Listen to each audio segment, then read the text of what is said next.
Hello, you're welcome again to another episode of Faith Series with Catherine Nathan. And today we are going to be discussing a very interesting topic, which I have titled The Weight of Influence. Influence. Let's see Matthew 5 verse 16 in KJV. It says, "Let your light so shine before men that they may see your good works and glorify your Father in heaven." I'll read it again. Let your light so shine before men, did not say before God, that they may see your good works and glorify your Father in heaven. Today, we are talking about the weight of influence. Something that we don't take seriously enough. I mean, myself, you, everybody, all of us, inclusive. The truth is, whether you like it or not, someone is watching you. They're watching Catherine. What's she going to say next? How will she say it? She preaches. Is this how she is? It could be your younger sibling, it could be your child, it could be a colleague at work, a friend, or even someone who follows you online, because you know these days, all of us, we are online. Keypads clicking. The way you speak, the way you react under pressure, the things that you post, the choices that you make, even when nobody is clapping. The truth is, your life, my life, all of our lives are constantly speaking. But the question here is, what is your life saying to people that are watching you, listening to you? What is your life saying? That passage we read in Matthew 5 verse 16, it didn't say, let your light so shine so that they glorify you. It says so that God is glorified. It means that we have a mandate on everything that we do or say. It should bring glory to someone, and that person is not you, it is God. So your life is supposed to point people to God. Let's talk about what influence really is for a moment, because you might think that influence is having things like Otedola, Elumelu, Labi, all of them having that kind of influence. But me and you, we have daily influence, and let's talk about what it is. Influence is not about having a platform. Influence is not about being famous or having a microphone. Andrew gave me this microphone. That's not what influence is. Influence is actually about presence. It's about how your life shifts a room, right? It's how your choices inspire, encourage, convict, or sometimes confuse others. So as a child of God, your influence is not accidental. It carries a divine assignment. God gives influence for impact, not for ego. A lot of us do it the other way around. Let me give you an example here. So I've been opportune to work with a company, an amazing company, and they are here right now as I'm shooting.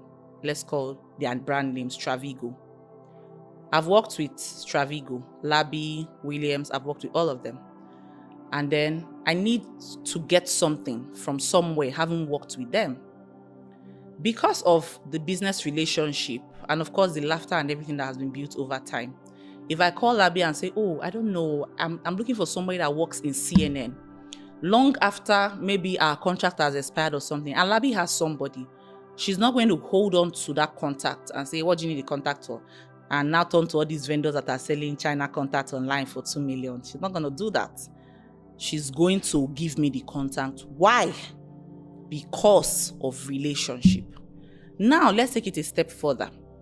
If I need something from that person at CNN, and the person would normally charge maybe $1 million, and I speak to Labi, say, I don't even have this money. So, okay, let's see what we can do. And then she goes ahead to speak to this person, and the person say, you know what, because it's you, Labi, let them bring 600. Now, that is influence. Let's come back to the cocoa of the matter. Let's spoil it a little bit. So imagine that Labi has quarreled with that CNN person and has messed things up. There's nothing that is going to flow from myself to Labi. By the time it gets to that desk and they see Labi's name on it, it's dead. That's what they call dead on arrival. That is what influence is. To be able to use your position, whatever God has given to you. As I call Labi, not a lot of people know her, but then I know her in what she does. Maybe tomorrow she will so blow, not maybe, she will so blow That at the end of the day, when you say Adon Jazzy, they'll be counting the people in our industry like that, and you see that, oh, she's top 5, she's top 3, she's top 10. At that point, Labi has influence. So what does Labi do with this influence that she has? That's not the time to say, when I was doing internship, do you know what they did to me? And then I use ego and spoil everything, and everybody under her, she's a terror to everybody. That's not what Labi is called to do. Labi is called to use that influence. The things that were harder for her before, she makes it easy for people. Now, do we understand the breakdown of influence? So let's look at biblical examples of people that had influence. Esther. Esther didn't have a pulpit, but she had access. The same access that I used in that example with Labi. She used that influence to save a whole nation. Now ask yourself, if you were Esther and you had access to Tinubu, will you pocket everything first and be like, if they perish, they perish? That one no concern me. But God gave you that access, that influence for a purpose. Let's look at Joseph. He didn't chase power. God positioned him.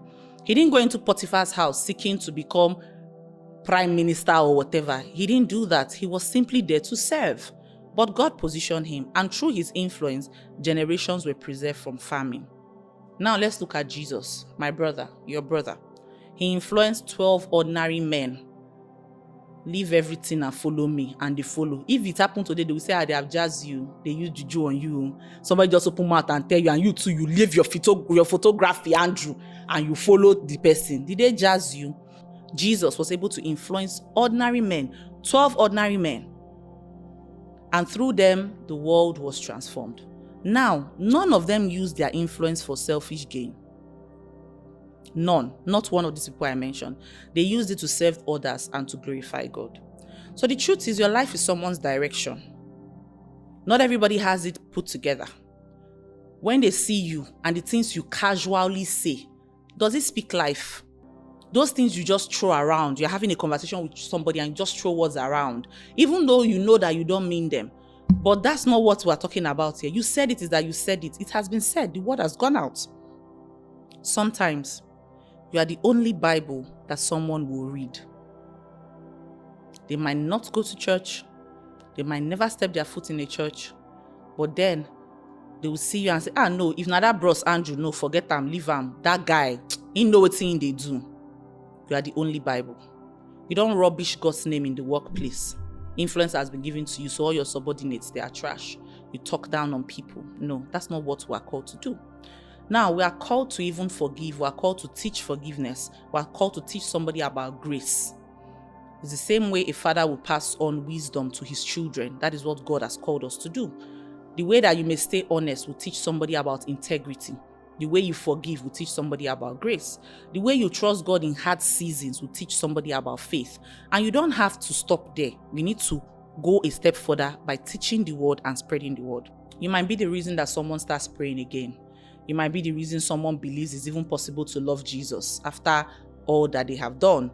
Now that is the weight of influence. So we don't walk about like we just don't live our life anyhow. There's a way we behave in the kingdom. You know our kingdom. There's a way we behave. We don't just behave anyhow. Everything we do, everything we say carries weight.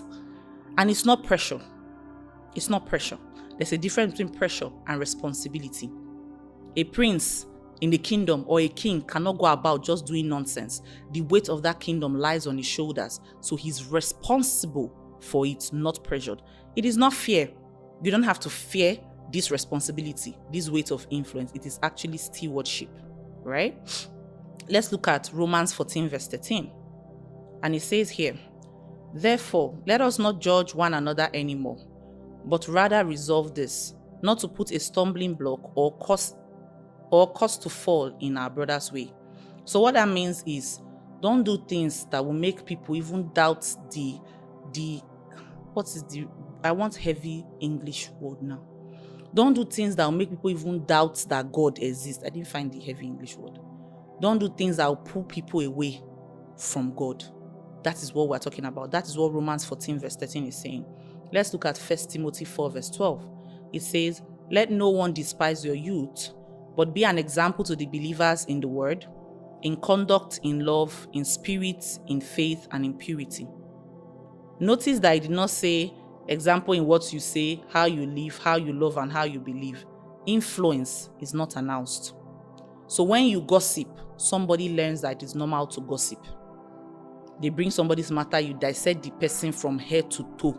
There's nothing good about that person. You have thought if your children are watching you, they are going to gossip their teachers. They are not going to learn empathy. They are not going to learn wisdom. They will gossip the person too. You set a precedent, they're going to follow it. When you lie, those small white lies. Yes, someone learns about compromise. I can compromise this thing. I can say this thing. I can do this thing. It's just a little white lie. When you stay prayerful in pressure, someone will learn faith. When you choose purity in a careless generation, because this generation, someone learns that obedience is still possible. So your everyday life is teaching people something. So let me ask you gently today, what is your light producing in others? So is your light pointing people to God, or is it pointing people to compromise? Remember that God didn't place you wherever you are by accident. You are called to do something in that place, in that job, in that business, in that school. You are not placed there by accident. You don't need a pulpit to preach. Your life is already preaching, and you have to live your life in a way that honors God.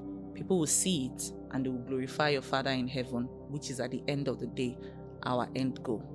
God bless you.